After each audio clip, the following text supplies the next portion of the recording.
Good afternoon, students. Please confirm whether my voice is audible to all of you.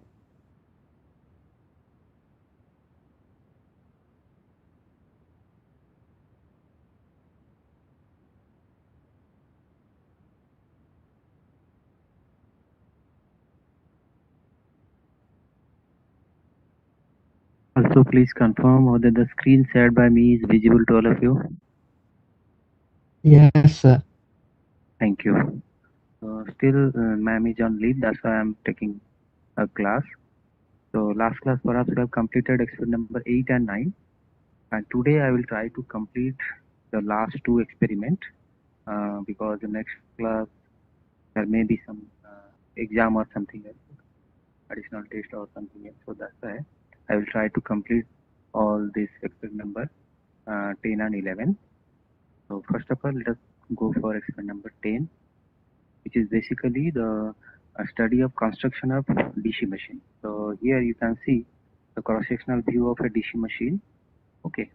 So mostly if you segregate the uh, construction of DC machine, you will find it will have two major components. One is the static component, which is not moving, particularly this outer periphery and this pole switch, and other part is the rotating part or moving part, which is the central part. You can say this is known as rotor. Rotor is having some armature conductors over each slot, and the central part is its shaft. Also, the outer part of this rotor is a commutator and brush arrangement. Okay, so we'll study each and every component one by one. So for that, I'm just going to the beginning of the page.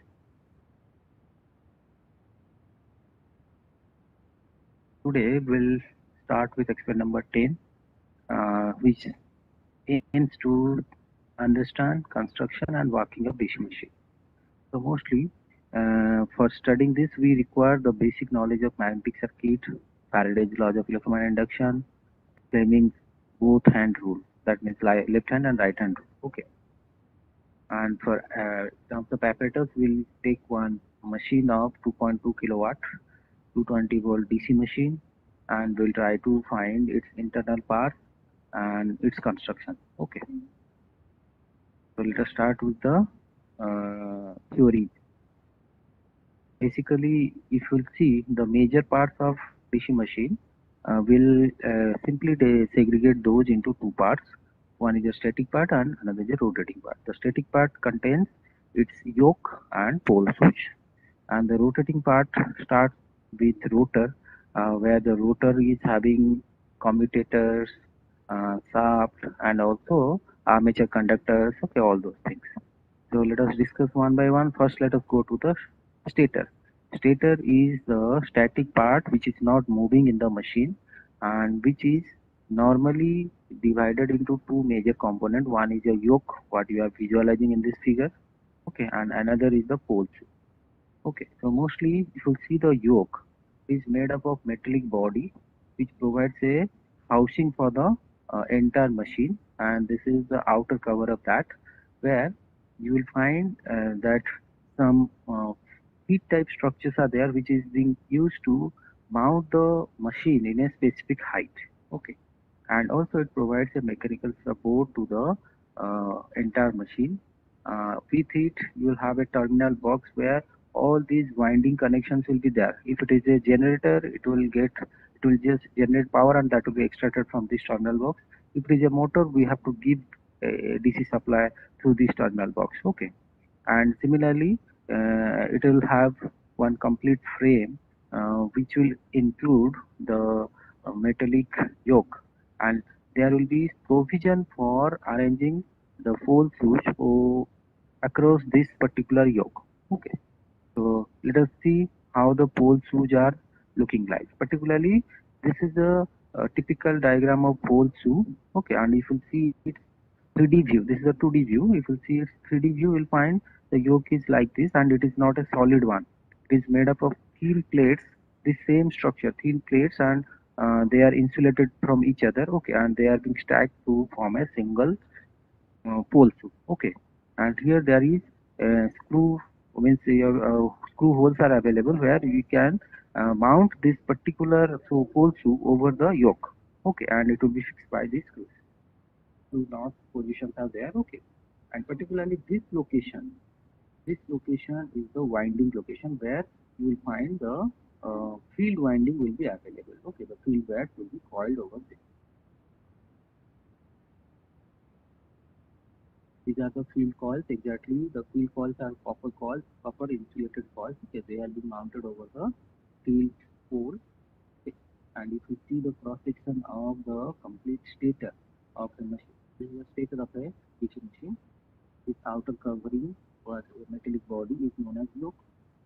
These are the pole switch. Okay, there are four pole switches. One, two, this is a pole switch. This pole switch is another. This is another, and this is the conductor. Pole, you can say winding conductor, field winding. These are the five field winding. This one field winding. Proper flares are being wounded up to maintain north, south pole. Okay. And what is the purpose of using this pole? Particularly to maintain magnetic flux within this central part. That means if this will be north pole, this will be south pole, then flux will move from north to south. If this will be north, this will be south, flux will move from north to south. And in between, if you try to change the position of the conductors, armature conductors, rotating that, then what will happen? It will cause the flux and EMF will be increased. Okay, that purpose. Now, stator part is over. Now we'll go for the rotor part. If you see the armature, particularly the rotor exactly contains the shaft, the armature core, the armature coil, and the commutator. Okay, so if you see the armature core is to be viewed like this. It will have certain teeth and slot arrangement. It is circular and having some teeth and some slots. Okay, and particularly the armature conductors will be arranged on these slots. And apart from that, there will be a central hole where the shaft will be fitted up. Okay, and in between in the body you will find so many holes are there. These big holes are for the two spring purpose, that is fixing all together. Then these small holes, uniform holes, are the air holes through which the natural air will pass and it will just extract the heat produced by the machine, and it will just provide ventilation within the port so that the internal temperature of the machine will be regulated. Then if you will see this 3D view, you will find the particular armature core is just like this. That is, it is not a solid one. It's simply stacking of similar thin plates of rotor, just like this is a thin plate.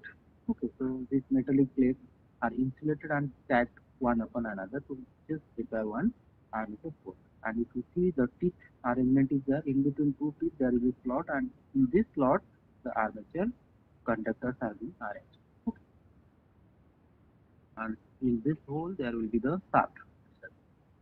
So for the armature winding, is a small DC motor which is normally used in store or some kind of drilling machine. Okay. Fine. This is the shaft, the central rod, which holds the entire armature core, commutator, brush, all those. Okay. And particularly, this is the armature core, which you have seen. Okay, the armature core is having teeth, and in between there is a slot, teeth slot arrangement. And in this slot, the armature windings, just see these copper conductors are being arranged. Okay, they are finally connected at this terminal to the commutator. This is the commutator. Okay.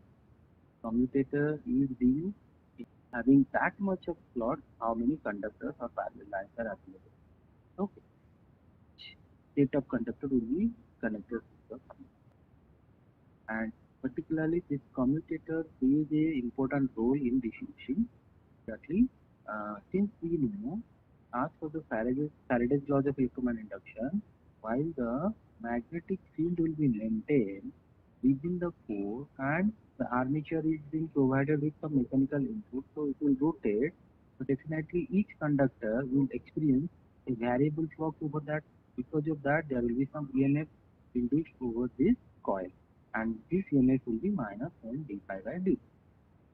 And whether it is a DC quantity or AC quantity, whatever EMF is induced, E equal to minus N d phi by dt. Whether it is a DC quantity or AC quantity, we can say your response, please. Just try to remember the dynamo principle. While dynamo having a magnetic flux linking with the armature core, so definitely some EMF have been induced because of your Faraday's laws of electromagnetic induction. Okay, so we are saying E equal to minus N d phi by dt. So whether this EMF is AC or DC,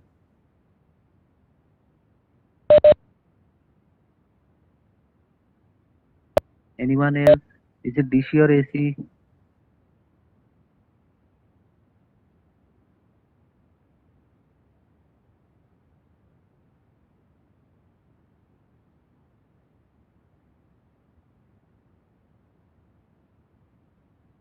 Not it DC, AC. How you might have seen. Okay, just yeah, I can give you one example for the timing. Let me take the this is word file I can. I'm just taking one PPT. Just explain.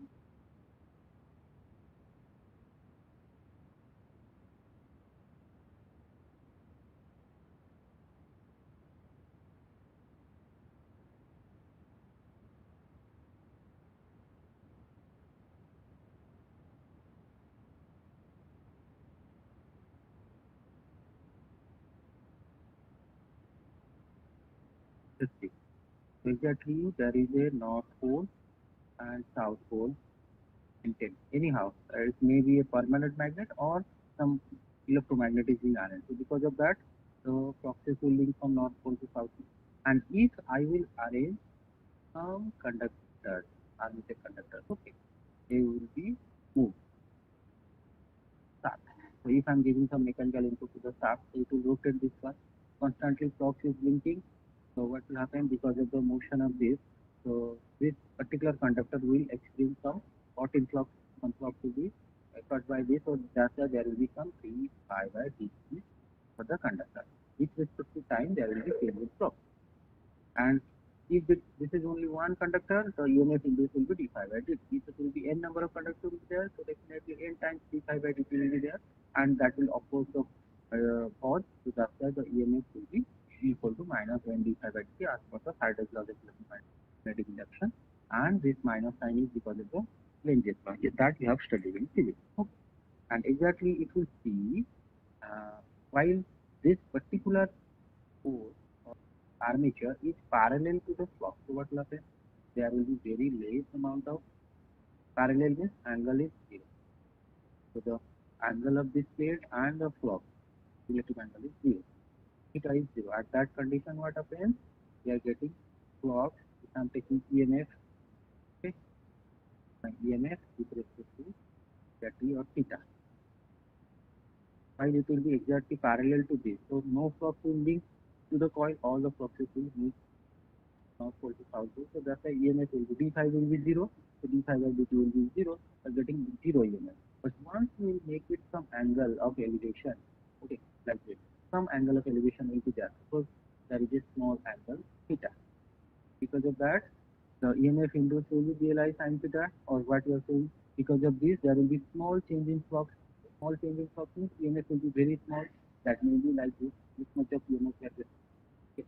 And further, if I will increase the angle, then by this I will increase, so the change in flux will increase because more fluxes will link to the coil and less flux will be cross into the south pole. Okay. So there will be more change in flux, so that's why more EMF will produce. Okay, like this, it will go on, and while it will be exactly perpendicular to the two sides, just here north and south poles are there, and while the fluxes are linking, while the plate will be exactly perpendicular, just to be perpendicular exactly. That means all the fluxes will link to the coil, and there will be very less leakage flux, or you can say no fluxes will link to the south. All the fluxes will link here. Because of that, you will get maximum flux linkage, or D fire will be maximum. Okay, you get active. Further, if you go for more than 90 degree, that is suppose 120 degree, then there will be tilting some flux will link and some flux will be leak. So because of that, then the d phi will reduce, so EMF will reduce. Likewise, it will go further up to 120 degrees. This was for 5 watt, omega t equal to 5 watt. So again, while it will be pi, that means opposite. It was like this, and now it is yes. Again, it will be parallel but anti-parallel. So at that time, what will happen? All the fluxes will mix, and there will be no linkage flux. So that's why d phi will be 0. Will get EMF 0. Further, we will change the angle, then there will be EMF, but the position of bros will change the same. Initially, it was producing positive and it was producing negative. Now the position of this A, B, C, D. After 180 degrees, this will become D, this will become C, this will become A, and this will become B. Just that the polarity will change. Okay. So because of that, what will happen? We will get EMF in the negative direction. So ultimately, we are getting a sinusoidal output. This EMF is a AC, not DC. Are you getting why I'm saying this was not DC?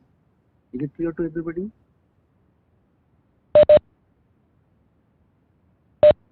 So now we'll move to okay. So since the EMF developed in any electrical machine is sinusoidal in nature because of Faraday's laws of induction, that's why whatever output is coming, that is in terms of AC. But since we are designing DC machine, our objective is to extract DC power here, or if we are using this as motor, we have to feed DC power here. So how that will be possible? So for that we require some converter. So particularly the converter which will convert AC to DC is known as, we have studied using diode, we have converted AC to DC, yes or no?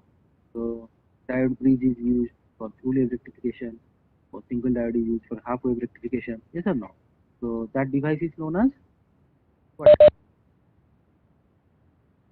Very good, rectifier.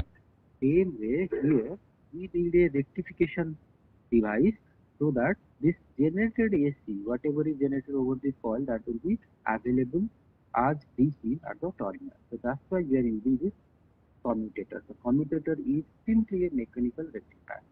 So there is no such diode or something else, but still the output is DC, input is AC to this commutator, and output is DC. So that's why it is also known as mechanical or rotating rectifier or mechanical rectifier, because through rotation it converts AC to DC. Exactly here AC is coming to this terminal, and just in between each slot there is insulation. Okay, there is no interconnection, there is insulation, and some brass have been used. The brass size will be exactly equal to the size of this slot. Okay, so two brushes will be there, one positive and one negative brush will be there. So all the time some magnitude, while it is rotating, with the rotation some magnitude of EMF will be fed to the brush, and that brush will always get a constant amount of EMF. So because of that, the output will be steady one. Okay. So that's sorry, DC. So that's why the, even though it is producing AC, but the commutator converts this AC to DC. Okay. So that is the purpose of using commutator. Particularly, if you see the detailed construction. Again, I'm just discussing the commutator. Now let us move to the commutator exactly. So commutator, it facilitates to collect AC current and convert it to DC, so that the output side of the commutator where the brush is connected, that will collect DC. If it is a generator, if it is a motor, then the DC will be fed to the commutator, and commutator will distribute it to each and every winding in such a way that the winding will experience a changing EMF or alternating EMF. Okay. So particularly this is a cylindrical structure having evenly arranged slots. In between two slots, these are all copper slots. Okay, copper metal. In between there is a ceramic or any mica type insulation is there. Okay, so that there will be no short, and the gross size will be exactly equal to the slot size. So whenever we will use two brushes, either side, this side one and opposite side another, and while it is the machine is rotating, each armature slots are being connected to this one, a slot of this commutator. So while the machine will rotate, commutator will also rotate because it is also connected to shaft. So what happens? The brush will collect certain amount of EMF at each and every moment, and that EMF, if you see at the output side, that will be a steady one. Okay, so just replicating the DC output. Okay, so same thing is being done, and it is being supported by brushes. Particularly here, the carbon brushes are used because carbon, particularly graphite brushes are used because graphite is having low frictional value, so that's why there will be no very less wear and tear. Okay, and also there will be no arc. So this is the cross-sectional view of the particular DC machine. You will see at a whole. So you will find that the outer periphery, what we are seeing, this is a metallic cover known as yoke, and the particular metallic body which is supporting the coil, magnetic coil or field coil. Okay, these are known as the pole switch. Just provide housing for the poles. Okay, south pole, north pole, south pole, north pole, like that. And these are all static parts. That's why these are stator. And the central part, this circular part, is a rotor which is mounted over this shaft central rod. Okay, this shaft is used to translate the mechanical energy.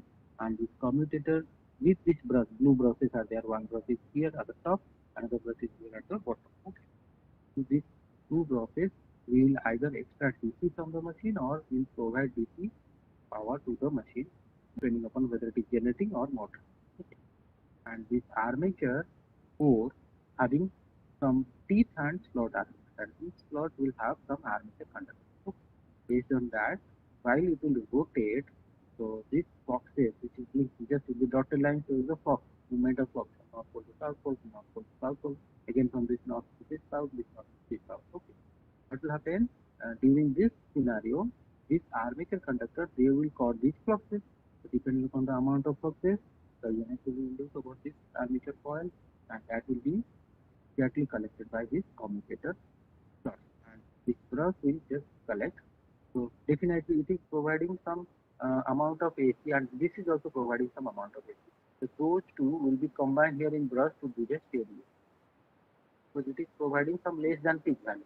This is providing some less than peak value. It is providing half of the ACR, this is providing half of the peak value. So total will be maximum value.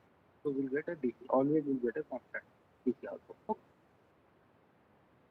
If we see the exact physical view, sectional view of the machine, it will be just like this. This is the DC machine. This is the central rod or shaft. Shaft with the armature, particularly this is the rotor one. Rotor is having armature teeth and slot arrangement, and here the armature conductors are there. And exactly the elongated part, here you will find the commutator and their slot, and here is the carbon brush. Ring arrangement, it is always trying to touch the commutator slot. So, while this machine will rotate, EMF will induce, and that will be collected by this commutator, and this commutator will just supply the power to this brush. And here there will be wires are connected to this brush, and finally that power collected. This is all about, and this is your pole 2, and exactly this is a demonstration type experiment. There is no observation, so no observation table is required. Only you have to write the conclusion what you have understood, then you have to answer the quiz. And particularly to know better on this different parts of machine, so Professor Komil Shah sir is there in the lab. He will demonstrate the exact machine with some physical view. Okay, so I'm just trying to share the video with you so you can get the better explanation from को मिलता है. Okay, so for that I'm just trying to stop sharing this file and just trying to share you that video. Just hold on.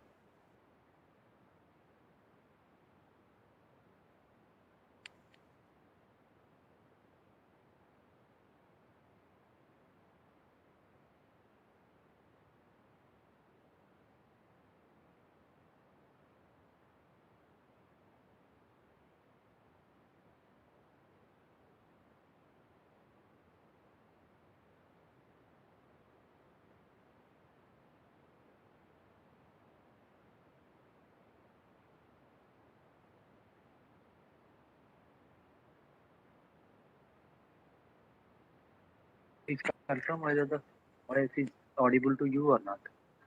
This audio of the video is audible to you or not, just confirm. Uh, Good morning, dear students, and welcome to this laboratory session. Now today we are going to understand the different parts of the DC machine, and we understand what is it audible? Is the voice of okay? Good. Then see. the function of the each part of the DC machines. So first of all, I will show you the cross section of the DC machine. So this chart, this is basically a cross section of the DC machine, and in which you can find out the different parts. First, these are failed poles. Then these are legs. Then these are the brushes, carbon brushes. These are shaft of the machines. Then this one is a commutator. These are the fits, these are the legs of the machines. Then the outer body we can call it is a yoke. Then this one is a field winding.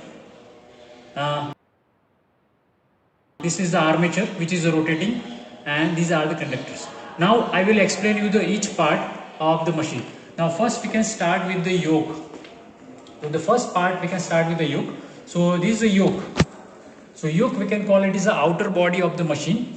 The basic function of the yoke is to provide the mechanical support to the magnetic pole, and it will provide one type of the protection to the machine from the external environment.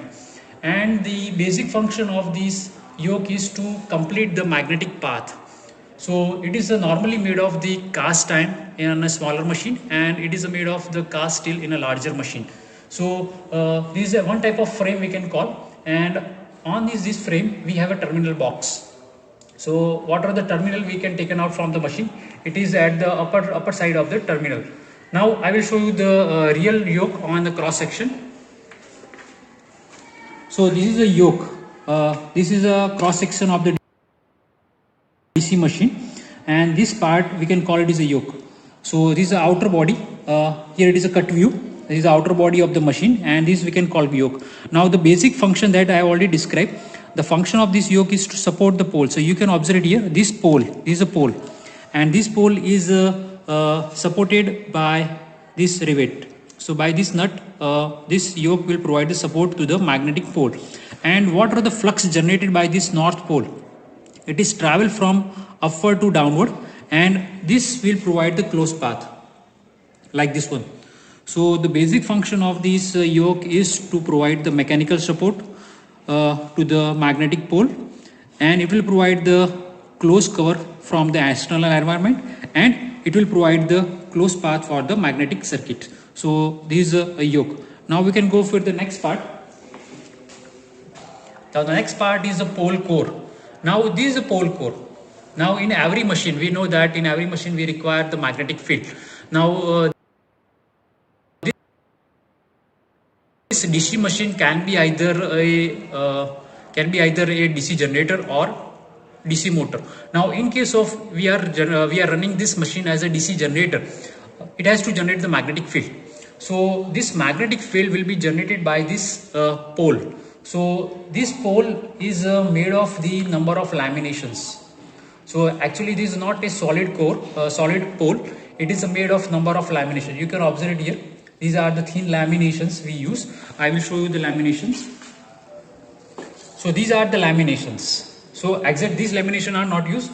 This shape, like this shape, this type of lamination we are using to make a pole core. So this pole core, this is a pole. This part we can call as a pole core, and this portion we can call it as a pole shoe. Now the basic function of the pole core is to generate a magnetic field. So it is a part of magnetic circuit. Now in electromagnetic circuit that we already studied that if you want to generate an electromagnet, you require a magnetic material and you require a conducting material, that means to excite the coil.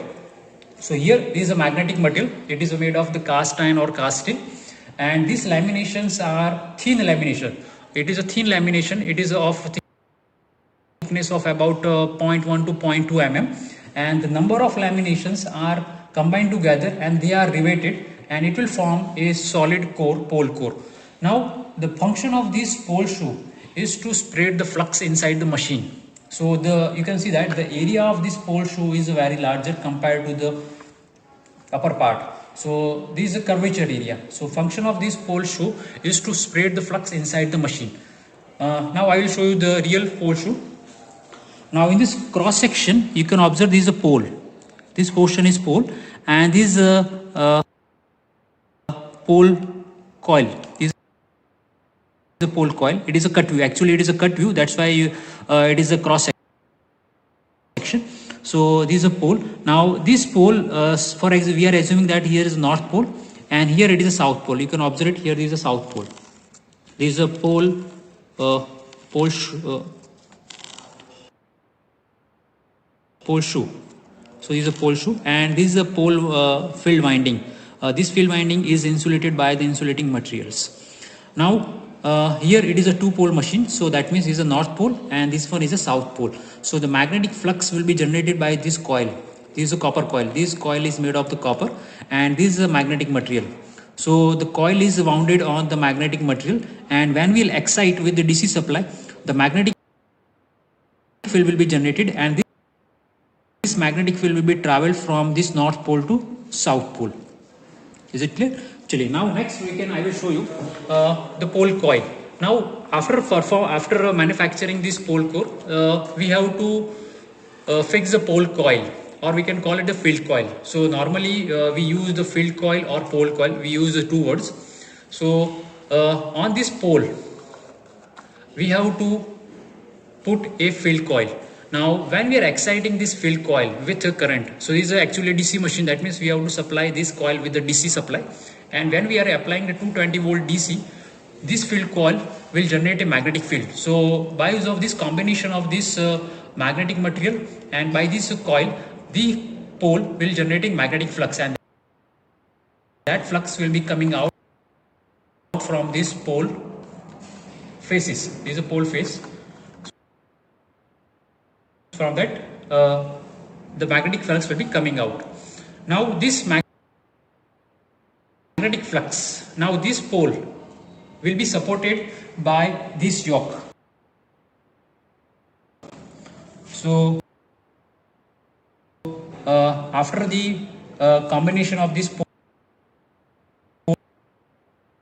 and pole coil and pole shoe, this pole is riveted at the yoke. So the basic function of this yoke is to support the poles. So here the pole is mounted on the yoke by the screw. Now I will show you the real pole coil and pole shoe. So this is a pole coil. This is made of the copper. This is a pole coil. That's why it is, at presently is taking a cross section. That's why it is a cut view. Actually it is a cut view.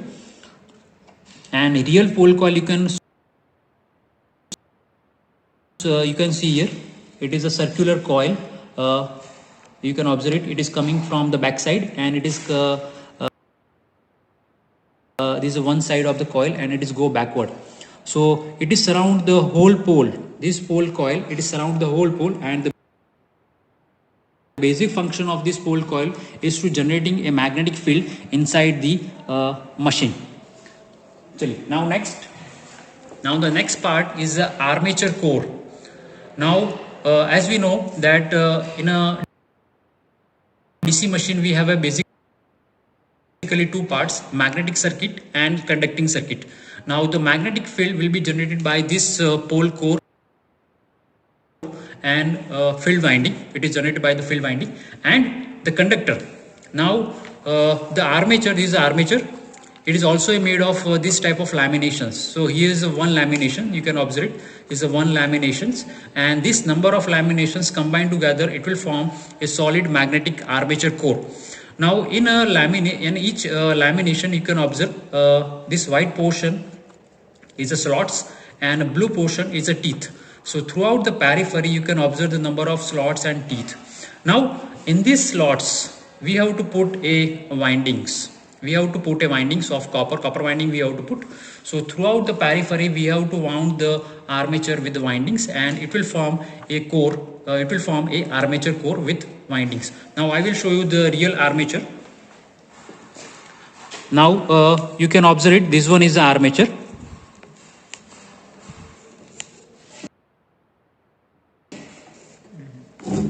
Now you can observe this armature. This we can call teeth, and this portion I can say as a slots. And inside these slots nothing but it is a opening for the windings, and you can observe it, the windings which is coming out from the slots. You can see it from the different slots, the winding is coming out. So the winding is wound throughout the periphery of the machine. And on the other side, these windings are connected with the commutator. So you can observe it here, these windings are connected on the other side, it is connected with the commutator. Now this is a commutator. The basic function of this commutator is to connect the windings and commutate the winding. So what is the commutation that we discuss in the laboratory session? And this commutator is made of the copper, and you can observe it here, it has a different small segments. You can observe it, these are the small segments, and these segments are separated by the insulating material. Now number of coil, for example here we are assuming it has a 36 coil. So these 36 coils inside the armature, it is connected with the these commutator segments. Clear? Now these commutator segments, it is connected with brush. So you can observe it, I will show you the armature also. This is a separate armature, you can observe it. Now this armature core, you can observe it, this is armature core. It is made of the magnetic material, and in each armature core you can observe it here, these are the slots from the winding is coming out. So throughout the periphery you can observe it, these are the conductors, these are copper conductors, and these copper conductors are coming out from these windings. And on other side it is connected, these windings are connected on this side on the commutator segments, and these commutator segments, it is made of the copper, and these segments are separated by the insulating material, that is a mica. So this is a real armature of the one of the machine, and this is the shaft of the machine. Now second, this is the second armature, you can observe it. For the smaller machine the armature is smaller, for a larger machine the armature is larger. You can observe it here, this winding is wound throughout the periphery, you can observe it here, and on other side it is connected with the commutator segments. Now in case of now DC machine can be work as a generator, and DC machine can be work as a motor.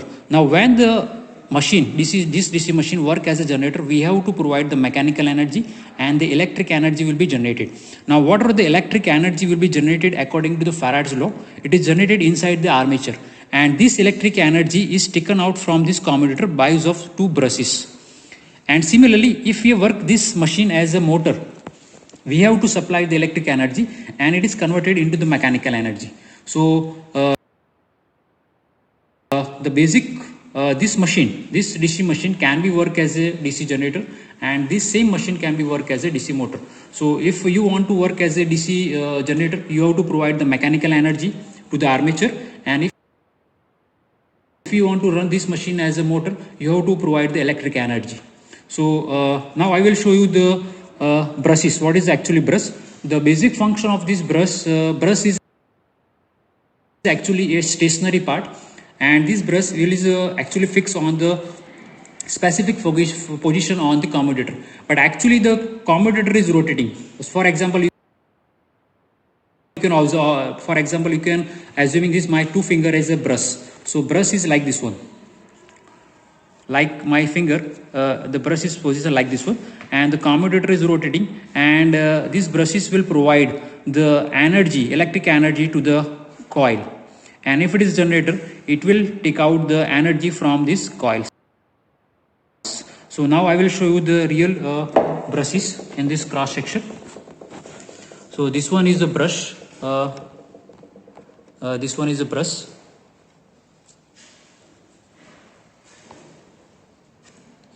Now you can now observe the brush.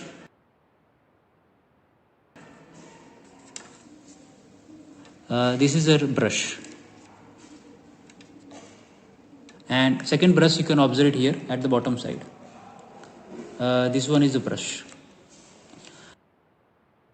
So actually it is a brush holder, Actually it is a brush holder, and in which we have a brush, and a brush is made of the graphite carbon.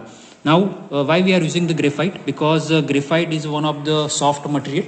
So here you are observing that the armature is continuously rotating, and the graphite will provide the very less friction on the metal.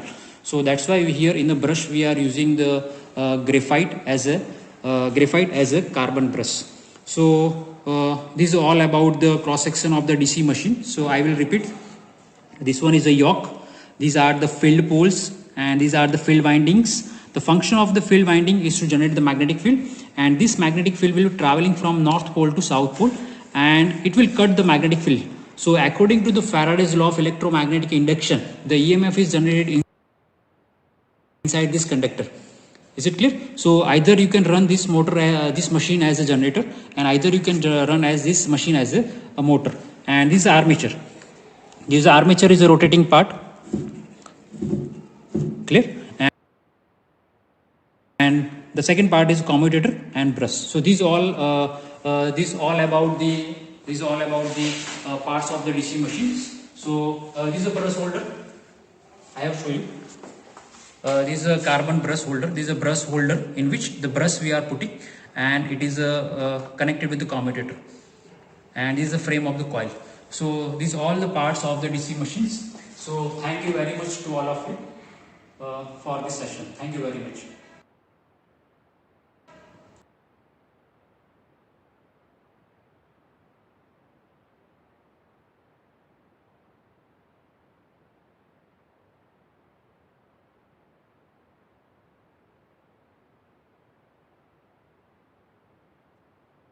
Hope you have heard the basic idea regarding the DC machines, its construction, and every part of the work. And if you have any doubt regarding DC machine, you can ask me. I will clarify. Then we'll move to the next experiment. Do you have any doubt?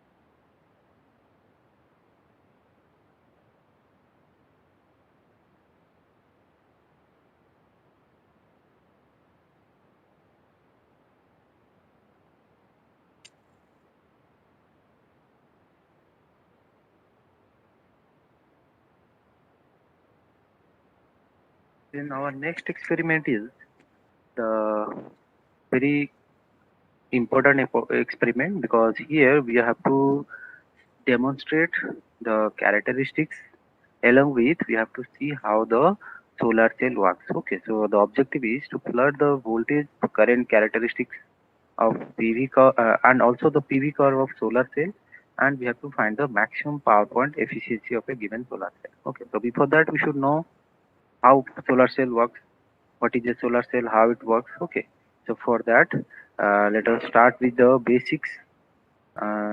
Particularly, if we'll see a solar cell, it's simply combination of several p-n junction elements. Okay, just like p-n junction diode we have studied in tetride classes. Okay, so what happens if we'll consider a photodiode? So that is being activated by photon or light. So same thing happens here. Here the spatial arrangement have been given to the silicon and other pentavalent and trivalent components, which is been doped. Okay, so that is doped in such a way that the upper plate is lightly doped and the lower plate is heavily doped. In that way, what happens, there is a large gap in between these two junctions. Particularly the depletion layer is a larger one. So while the light will fall on that, so it will just develop some kind of motion of electrons from your N plate to your P plate. Okay, in that way we are getting the circulation of current. Okay, actually light, while it forms particularly incident on the plate surface, so what happens, light is a form of energy, it adds energy. So because of that, what happens, the elements electrons available on the valence band,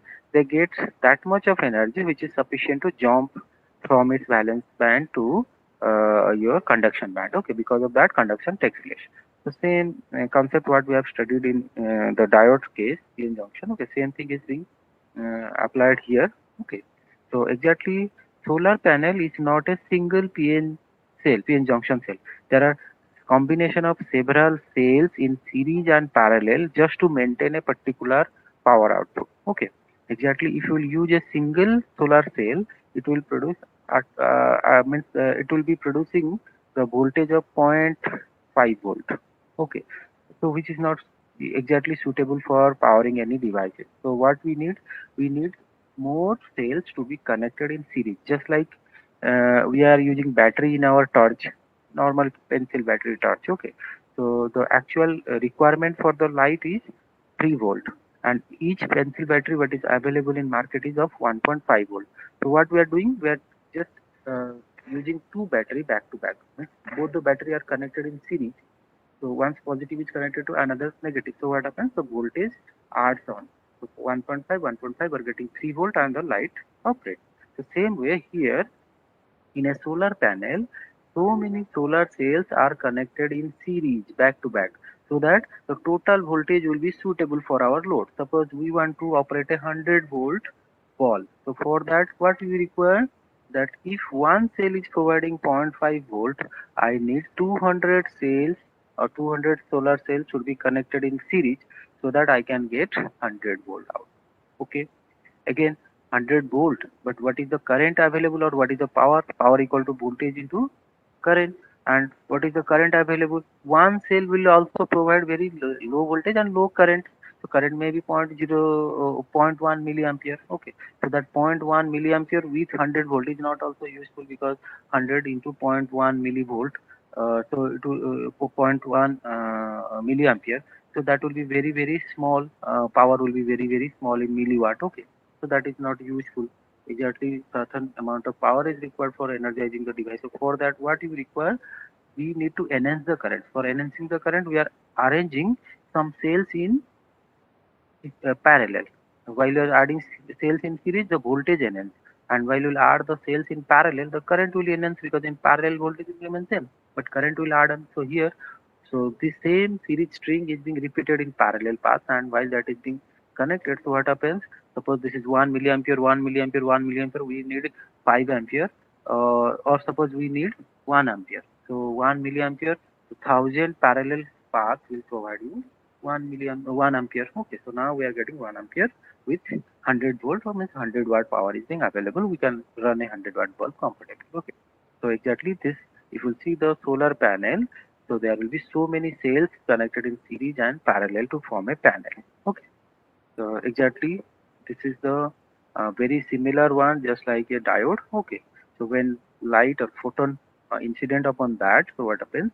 The accumulation of energy will just enforce the electrons to move from p side to n side, and because of that, if you will connect the top your p layer with bottom n layer through a voltmeter, you will see that the electron flows and there will be a deflection in the voltmeter. Okay, so same way we can also arrange several cells in parallel and series to form a solar cell. Okay, so exactly if you just try to understand what is happening inside it. So this is a solar cell. If you see the topmost layer, while the light falls on this, suppose here some electrons and proton pairs are there. So this light will just energize the electron to free from this cell, and they will jump to the next subsequent element, so or atom. So because of that, what will happen? So there another electron will free, and that will move to the subsequent. So in that way, there will be a flow of electron inside the cell, and finally, if we connect that to a load, so definitely you will get the current is moving, or you can say electrons are moving through the load, and there is a current available, and which we can utilize. Okay, so this is the working principle. Then while you are going to test the solar cell, once we have constructed a solar cell, then we have to test whether it is suitable for operating certain amount of loads connected to it. Okay, so for that we have to test the cell. For testing the cell, you have to check its open circuit voltage. That means without load, how much voltage is developed if sufficient amount of irradiance is provided. Similarly, what will be its short circuit current? If there will be a short circuit, how much maximum current could be available? Then we'll go for the voltage and current characteristics. That means while we are changing the load, how the voltage and current varies inside the cell. Okay. So that we have to check. Similarly, what is the voltage versus power curve? That means if I'm going to change the voltage level because of the irradiance variation, so how the power is going to be changed. Okay. So that we can get the optimal operating point or what are the maximum power point tracking. Okay. This is a simple example of a solar cell mounted on a rooftop of a particular building. Okay. While the solar light falls on it, it generates electricity and that could be directly utilized to run any load or it will be stored in battery for future use. Okay. It depends depending upon your plan to that one. Now, I will simply show you before discussing this characteristic, I want to show you one video where you will see how the solar cell works. Okay, then we'll go for the experiment itself for drawing this PI, VI characteristics. So for that, let me share one video with you.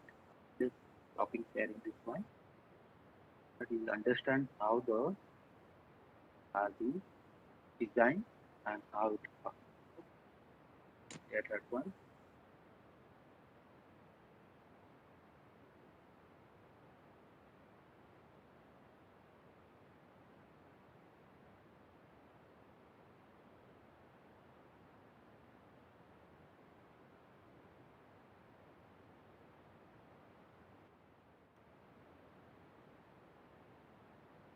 In the last 2 decades, the contribution of solar energy to the world's total energy supply has grown significantly. This video will show how solar cell or photovoltaic cell produce electricity. Energy from the sun is the most abundant and absolutely freely available energy on planet Earth. In order to utilize this energy, we need help from the second most abundant element on Earth, sand. The sand has to be converted to 99.999% pure silicon crystals to use in solar cells. To achieve this, the sand has to go through a complex purification process as shown. The raw silicon gets converted into a gaseous silicon compound form. This is then mixed with hydrogen to get highly purified polycrystalline silicon. These silicon ingots are reshaped and converted into very thin slices called silicon wafers. The silicon wafer is the heart of a photovoltaic cell. When we analyze the structure of the silicon atoms, you can see they are bonded together. When you are bonded with someone, you lose your freedom. Similarly, the electrons in the silicon structure also have no freedom of movement. To make the study easier, let's consider a 2D structure of the silicon crystals. Assume that phosphorus atoms with 5 valence electrons are injected into it. Here, one electron is free to move. In this structure, when the electrons get sufficient energy, they will move freely. Let's try to make a highly simplified solar cell only using this type of material. When light strikes them, the electrons will gain photon energy and will be free to move. However, this movement of the electrons is random. It does not result in any current through the load. To make the electron flow unidirectional, a driving force is needed. An easy and practical way to produce the driving force is a p-n junction. Let's see how a p-n junction produces the driving force. Similar to n-type doping, if you inject boron with 3 valence electrons into pure silicon, there will be 1 hole for each atom. This is called p-type doping. If these 2 kinds of doped materials join together, some electrons from the N side will migrate to the P region and fill the holes available there. This way, a depletion region is formed, where there are no free electrons and holes. Due to the electron migration, the N side boundary becomes slightly positively charged, and the P side becomes negatively charged. An electric field will definitely be formed between these charges. This electric field produces the necessary driving force. Let's see it in detail. When the light strikes the p-n junction, something very interesting happens. Light strikes the N region of the PV cell and it penetrates and reaches up to the depletion region. This photon energy is sufficient to generate electron-hole pairs in the depletion region. The electric field in the depletion region drives the electrons and holes out of the depletion region. Here we observe that the concentration of electrons in the N region and holes in the P region becomes so high that a potential difference will develop between them. As soon as we connect any load between these regions, electrons will start flowing through the load. The electrons will recombine with the holes in the P region after completing their path. In this way, a solar cell continuously gives direct current. In a practical solar cell, you can see that the top N layer is very thin and heavily doped, whereas the P layer is thick and lightly doped. This is to increase the performance of the cell. Just observe the depletion region formation here. You should note that the thickness of the depletion region is much higher here compared to the previous case. This means that, due to the light striking, the electron-hole pairs are generated in a wider area compared to the previous case. This results in more current generation by the PV cell. The other advantage is that due to the thin top layer, more light energy can reach the depletion region. Now, let's analyze the structure of a solar panel. You can see the solar panel has different layers. One of them is a layer of cells. You will be amazed to see how these PV cells are interconnected. After passing through the fingers, the electrons get collected in bus bars. The top negative side of this cell is connected to the back side of the next cell through copper strips. Here, it forms a series connection. When you connect these series-connected cells parallel to another cell series, you get the solar panel. A single PV cell produces only around 0.5 voltage. The combination of series and parallel connection of the cells increases the current and voltage values to a usable range. The layer of EVA sheeting on both sides of the cells is to protect them from shocks, vibrations, humidity, and dirt.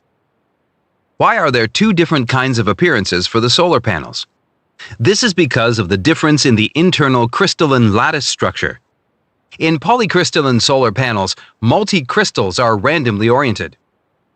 If the chemical process of silicon crystals is taken one step further, the polycrystalline cells will become monocrystalline cells. Even though the principles of operation of both are the same, monocrystalline cells offer higher electrical conductivity. However, monocrystalline cells are costlier and thus not widely used. Even though running costs of PV cells are negligible, the total global energy contribution of solar voltaic is only 1.3%. This is mainly because of the capital costs and the efficiency constraints of solar voltaic panels, which do not match conventional energy options. Solar panels on the roofs of homes have the option to store electricity with the help of batteries and solar charge controllers. However, in the case of a solar power plant, the massive amount of storage required is not possible. So, generally, they are connected to the electrical grid system in the same way that other conventional power plant outputs are connected. With the help of power inverters, DC is converted to AC and fed to the grid. Please support Learn Engineering's educational activities on patreon.com.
you have understood how the solar cells are being designed and how they are being solar panels are being manufactured, how it works, and also last video we have seen how the solar panels will be connected to the loads, particularly DC loads. If there is a DC light, DC fan, okay, so that is being connected through a charge controller to the battery and then to the individual loads through switches. Okay.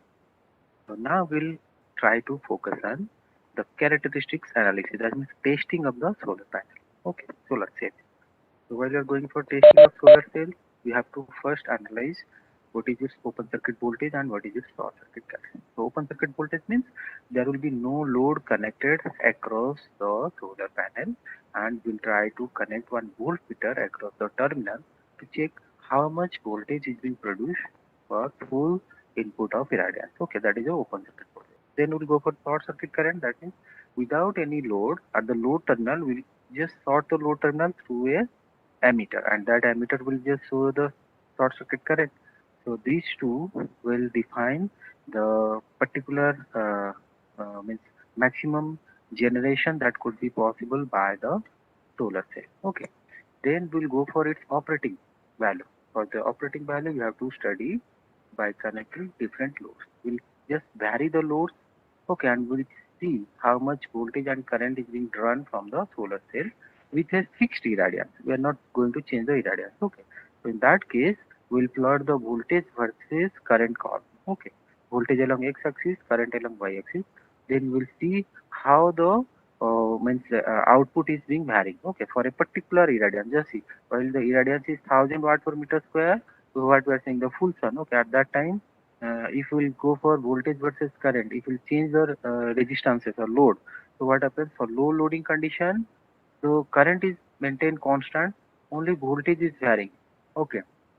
And finally, we are just finding after some time the power curve reduces. This is your power curve. Okay. Power curve reduces. Okay.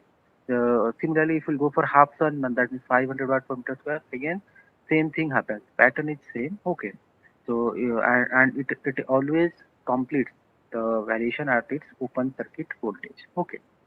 And if we want to find out the maximum operating point, so for that we have to go for a power versus voltage curve. So again same voltage axis will be x-axis, and instead of current we'll take power for the y-axis. Then if we'll do in this way, we'll check that for lower voltages current is lower and power is less, and at a particular instant you will find the current and voltage exactly at this point.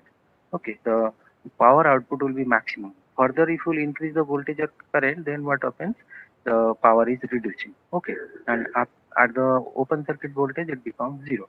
So that's why this point is known as maximum power point, and we always try to operate the solar cell at this point so that we can extract maximum power from the solar energy. Okay, and exactly why we are going for series and parallel combinations, that also we can understood by simply adding the cells in series and parallel in a combination. So if we go for voltage versus current for a single cell, if the characteristics shows voltage versus current is like this, if we're adding one cell in series, so its voltage profile improves, but current is remains same, only the voltage profile improves because cells are connected in series, so definitely voltage will improve. Similarly, instead of that series, if you go for parallel combination of two cells, then you will find due to parallel combination, current profile increases but voltage remains same. Okay, so that's why if we want to get a specific value of operating point, power point, so for that we have to add some cells in series and some cells in parallel.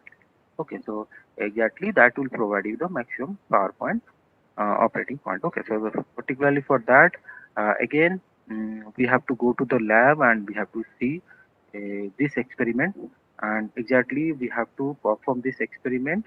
Since it's an online mode, I will just show you a video on that, and you have to note down the data for plotting the curves. Okay, so these are the two examples of mega solar power plants. One is at Badla, Rajasthan, and another is in Karnataka, Pavagada.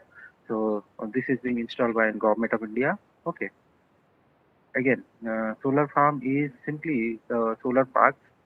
What we are saying, the large number of solar panels are being arranged to just produce solar energy. Okay, so I'm just directly moving to the procedure for performing this experiment.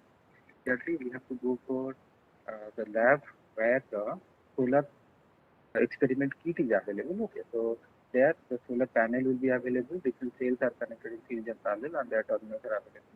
Okay, so what you have to do, we have to first go for estimating its open circuit voltage and short circuit voltage. Then we'll go for simply connect that solar cell into uh, load itself. So one resistive load will connect, and we'll try to find its voltage and current by supplying a fixed amount of light, because we are doing it in a laboratory, so we could not expose it to sun. So instead of that, we'll use a study lamp or any lamp where a light source will be used to just energize the solar panel. Then what we'll do, we'll change the resistances, we'll change the load. So accordingly, the current and voltage will change. We have to note down the current and voltage of the voltmeter and ammeter. Then we have to fill this table. So what we have to do, we have to change the resistances, and we have to note down the voltage output and current output. Okay, and you have to calculate this power. So that will be simply V by I, V into I. You will find the power in watt. Okay. So likewise, you have to go for 10 to 15 readings. Okay. Then we will try to plot the voltage versus current characteristic curve. So in that curve, we'll take this voltage along x-axis and current along y-axis. In one graph sheet, we'll plot voltage versus current. In another graph sheet, we'll go for x-axis will be voltage, y-axis will be power. So we'll just plot a voltage versus power curve. So both the curve will look like this. Yeah, that we have discussed here. Okay. So exactly, if we'll go for the VI characteristics and PV characteristics, what is objective of our experiment? The VI characteristic will be just like this, and the PV characteristics will be just like this. Okay, you can plot both the curve in a single graph sheet. Half of the graph sheet will be dedicated for VI curve, and half of the graph sheet will be for PV curve. Okay, so likewise, you can draw that one from the observation table. So exactly in the manual, no observation data is given. So and now I'm going to show you the lab demonstration. Just try to note down the values, or else take the snapshot of the screen. While the total reading is available on the screen, take the snapshot and just draw the table and write down all this data for different resistances, what is voltage, what is current, and what is the power. Okay, just note down that. After noting down, just take one graph sheet, and on the graph sheet try to make it two part. In one part plot voltage versus current VI, and another part is just go for voltage versus power. So after completing that, you just prepare your record and try to write your conclusion in your own words. Before that, you have to calculate the efficiency. Okay, for efficiency, you have all data from this voltage and current. We will find out the output power and input power. Okay, and you can calculate the efficiency as well as what you are saying the efficiency of cell is simply fill factor. We have to find out the fill factor. Okay, so write the conclusion and then your name and batch, your signature. Then simply answer these five quiz questions. Then prepare your report to just upload on the LMS. So for the timing, I'm just going to the lab demonstration video. Just see it concentrately and try to note down the data. At least take the snapshot of the data so that you can use for maintaining your record. Okay. So now I'm just going to the take the boot.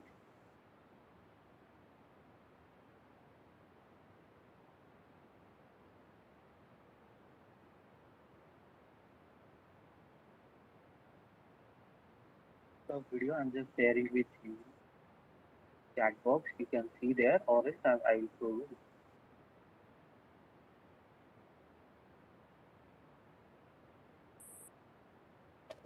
Okay, students, I hope you have got the information, particularly the data for filling on these observation tables.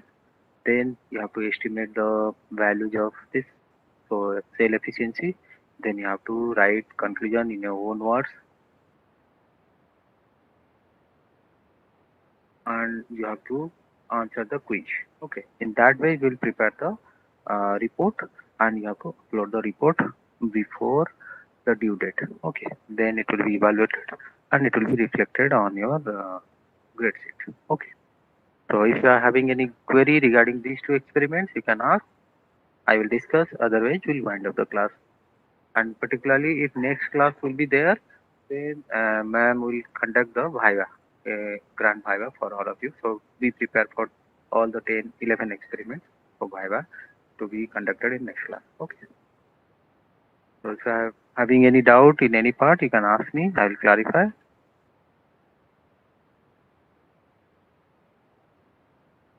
Okay. Can anybody say when the additional test is going to be conducted?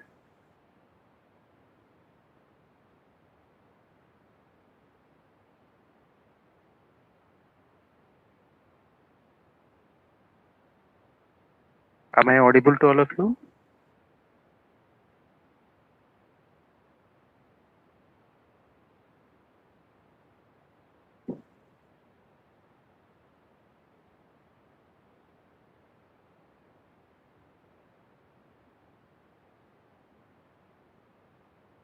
Am I connected?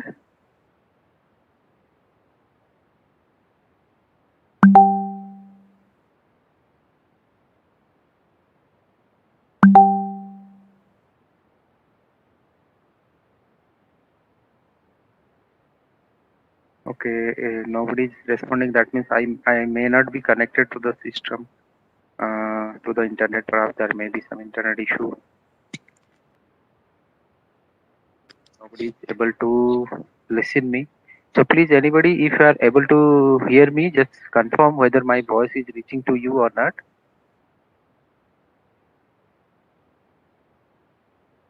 Okay, thank you. Thank you. Roll number 37 has been responded. Okay, yes, 63 also responded. So I mean to say, can anybody let me know when your additional test is going to be conducted for tetra?